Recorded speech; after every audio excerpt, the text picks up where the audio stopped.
Hello everybody and welcome back to the channel. Sorry for the late post. It's Wednesday morning, so life happened over the last couple of days, so it's State of Origin Day as well. How pumped are we? I'm absolutely fucking keen. So let's just quickly go over what happened over the weekend. I got a score of 1,047, which wasn't too shabby. Got me back up into the top 7%. It wasn't too bad. I expected worse, to be honest, but it was alright. So let's go over everything. So I've already made my trades this week, so if you see a couple of players in my side that I haven't normally had, they're the players that I've bought in, but I'll be going over them when I go over the whole team altogether. Because there's quite a few sticky situations that people could be in coming into this week as well. So we'll go over it. Obviously, starting at the top, our beloved Sonny Luke got a very well-deserved 22 points. I'm at my wit's end with Sonny Luke, and I'm pretty sure I've come to the realization that I can't get rid of him. So I'm stuck with him for the rest of the season. Yay. So Kepi, 55, he has turned into this player that has been a very great option over the last couple of buy rounds. So a 55 from a plotter who, once Jake comes back into the side, will barely crack 30. So pretty happy with the 55. Niccolo on his birthday got a 74. Matto at 5'8" got a 43. Yeah. So Captain Hines got 129. Obviously everybody, well not everybody, a lot of people kind of swayed away from the Captain Hines with a few loop options with Gutho. But yeah. Hines lived up, Hines lived up to what he is known to be able to do. So Hughes with an 87. I've had Hughes for the last 2 weeks, which has been pretty good. Now that Munster is returning this week, oh no, he's not returning this week, so he could back up. Munster could back up, so I think that if Munster does back up, we might not see another big score from Hughes, because obviously a lot of the attack likes to go through Munster. But apparently the coach has told Hughes to run the ball more, and we shall see. Ponga with a 95. He's back at fullback, and he's showing that he's better. Obviously, he's better at fullback. He's no good at 5'8". We all know this. And to be honest with you, I've always been in the camp of people that think that, well, thought that the Knights were better without Ponga, because when Miller was at fullback, things seemed to flow better.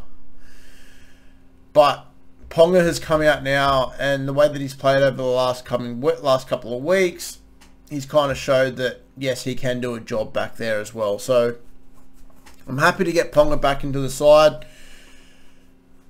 95, low break even this week. Ponga is essentially my ticket to upgrade to Munster. I don't know when.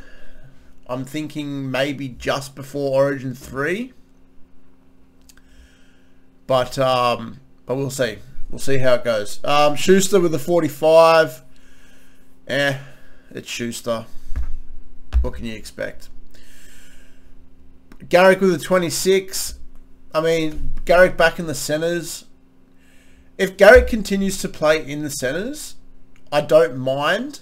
Like, I don't mind if you have to trade him out to fund someone else. Because, yes, he had that outlying score last week where it was just absolutely ridiculous. But if you were to look over his scores at centre, That was a very, very rare occasion for that to happen. So I don't mind if you want to trade him out to fund someone else, to fund a gun for the remainder of the season. I'm personally keeping him for now just because I have other issues in my side that I need to fix up. But yeah, 117 from Manu. Back at fullback, and then unfortunately the Supercoach gods, well not the Supercoach god, the NRL Roosters gods, whatever you want to call them, has put Manu back into the centre this week. So highly doubt that we see another 117 from Manu this week in the centres. Billy Smith with a 38, Dylan Edwards with a 77. So yeah. Alright, so my two trades are, I am moving Hosking on. So moving Hosking on for Colin Matangi. I want a piece of the bunnies. I've got AJ. I've got Cook.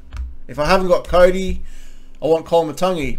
So Hosking to Colin Matangi. Yes, Hosking's playing in New South Wales Cup.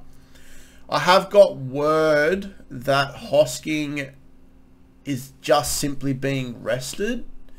He's a big body middle, and the coach wants him to just have a bit of a rest back in New South Wales Cup, and will more than likely bounce back next week. So I don't really mind moving him on, simply because he has turned into that player that doesn't have much upside, only has about that 50 to 55 in him, where I think that Colin Matangi right now is the cheapest you'll probably get for the remainder of the season at 621k, with plenty of upside. So I'm more than happy to move him on. I had to decide between Katoa and Hosking. I think Katoa comes back. Apparently the detached retina is between 2 to 4 weeks recovery. This would be his second week, so he potentially could be coming back next week. And I only traded Katoa in 2 weeks ago, so I don't want to waste a trade pulling him back out. So going to keep him there. Look, if he doesn't come back for a while, I've got plenty of depth in my 2RF. Like, I've got Nikora, I've got Matto, I've got Colin Matangi, I've got Horsburgh, I've got Harris. I could potentially nuff Katoa, which means that I could bring in a gun somewhere else. Maybe I could potentially nuff Katoa and replace Sonny Luke with a gun hooker for the remainder of the season. So we'll see how that goes with Katoa. My second trade is Buller to Walsh. Now, I think that Buller's peaked in price. He's got a BE of 90 this week, even though he's not playing, so that obviously rolls into next week. I'm pretty sure next week the Tigers have a tough matchup as well. The Tigers next week are away to the Cowboys. Look, he could score well still, but I think this time of year you kind of want to start to solidify your run home side. And Walsh is someone who I absolutely hate not owning. So more than happy to go Walsh. He's exciting. Every single time he touches the ball, he seems to just accumulate points. Same as Buller, don't get me wrong. Buller is obviously an amazing fullback, but I think he's done his job. I think Buller was never intended to be a season keeper. I think he was simply a money grab, and he is obviously, you know, beat all expectations. So, gone Buller to Walsh. Now,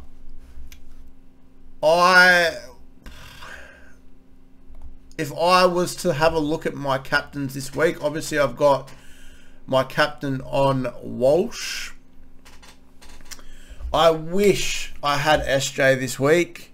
Very jealous of the people who have SJ, because SJ would almost be a straight captain for me against the Dragons. That club is in absolute disarray. Now, I have been following the Dragons for my whole life. I remember losing the 99 grand final against the Storm and absolutely hating that. And then I enjoyed the glory days when Wayne Bennett was there. This club right now is in utter disarray. Like if your captain is offering money to leave the club, that shows how bad it must be behind the scenes for the captain to sign a contract last year and now wants to leave this year and pay money to get out of the contract. Yeah. Even though it's at Wynn Stadium, I don't think it means much. The Dolphins and the Parramatta. Look, I'll go through my tips. Why not? So, I'll tip the Warriors. I'll tip...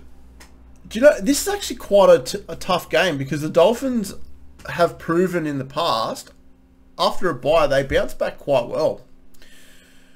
I still think Para get the job done, but it will not shock me at all if the Dolphins score enough to get the job done. I don't know. I'll go Para. Panthers against the Knights. Panthers at home. Melbourne. Manly. Look, if Turbo backs up and DCE backs up, I'm going to tip Manly. But if they don't, Melbourne get the job done. Broncos against the Titans. Broncos touch them up. 13 plus.